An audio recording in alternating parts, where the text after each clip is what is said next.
Hi friends, welcome to tasty food with Meena. ఈరోజు మన recipe మిగిలిన ఇడ్లీ పిండితో ఇంట్లో అందరికీ సరిపడేలా మంచి టేస్టీ బోండాల్ని ఏ విధంగా ప్రిపేర్ చేయాలని. నేను చెప్పిన టిప్స్తో మీరు బోండాలు కనుక వేసినట్లయితే చాలా టేస్టీగా ఉంటాయండి.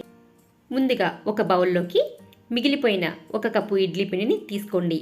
దీంట్లోకి 2 టేబుల్ స్పూన్ల మైదా పిండి, 2 టేబుల్ స్పూన్ల వరిపిండిని, అలాగే 1 టేబుల్ స్పూన్ జీలకర్ర,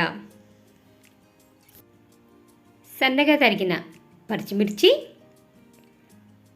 కొత్తిమీర, క్యారెట్ తురుము, ఆనియన్, అలాగే కరివేపాకు తురుమును కూడా వేసుకుని ఈ పిండిని బాగా కలుపుకోవాలి. మీకు వాటర్ పోయాల్సిన అవసరం లేదు. పిండి అంతా బాగా కలిపిన తర్వాత కొంచెం గట్టిగా అనిపించినట్లయితే 1 టేబుల్ స్పూన్ పెరుగుని యాడ్ చేసుకోండి. పెరుగు లేనట్లయితే కొంచెం 2 టేబుల్ స్పూన్ల వాటర్ని యాడ్ చేసుకుని మనం పునుగులు వేసే కన్సిస్టెన్సీ ఉండేలా కలుపుకోవాలి. ఇప్పుడు దీంట్లో 1/2 టీ స్పూన్ వంట సోడాని యాడ్ చేసుకోండి. అలాగే ఇడ్లీ పిండిలో ఉప్పు ఉంటుంది కాబట్టి నేను ఉప్పు చాలా తక్కువ యాడ్ చేస్తున్నానండి, చిటికెడు. మీ టేస్ట్ని బట్టి యాడ్ చేసుకోండి.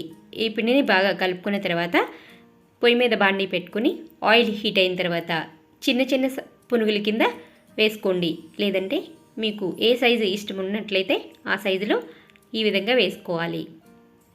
బాగా గోల్డెన్ బ్రౌన్ కలర్ వచ్చేంత వరకు వేయించుకోవాలి.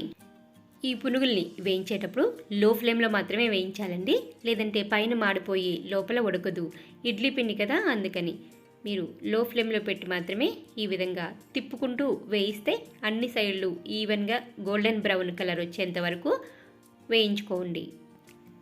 ఈ టిప్స్ని ఫాలో అవుతూ మీరు ఒకసారి బోండాలు వేయండి. ఎలా వచ్చినాయో నాకు కామెంట్ బాక్స్లో కామెంట్ చేయండి. Thanks for watching. మరిన్ని ఇంట్రెస్టింగ్ వీడియోస్ కోసం మన ఛానల్ని సబ్స్క్రైబ్ చేసుకోండి.